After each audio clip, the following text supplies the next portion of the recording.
দুপুরের রান্না নিয়ে বসে পড়লাম। দেখুন দুপুরের থালা সাজাবো। সামনে পাতে একটুখানি ঘি দিয়েছি, একটুখানি কলমির শাক পেঁয়াজ দিয়ে ভাজা করেছি। এটা খেতে ভীষণ ভালোবাসে, তাই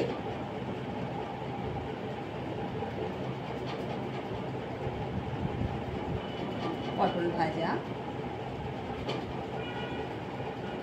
আলু ভাজা,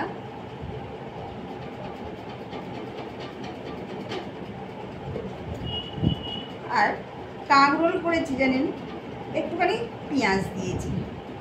আলুটা খায় না বলে আলুটা দিয়ে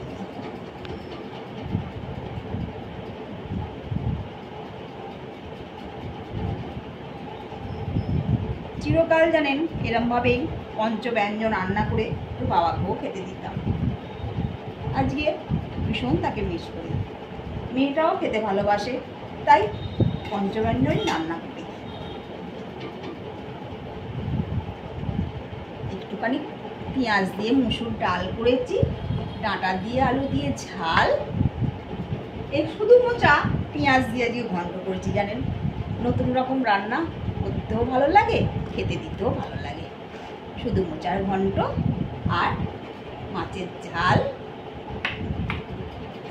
এই মাথা নিয়ে জানেন অনেক গল্প আছে, একসময় আপনাদের কাছে সব শেয়ার করব।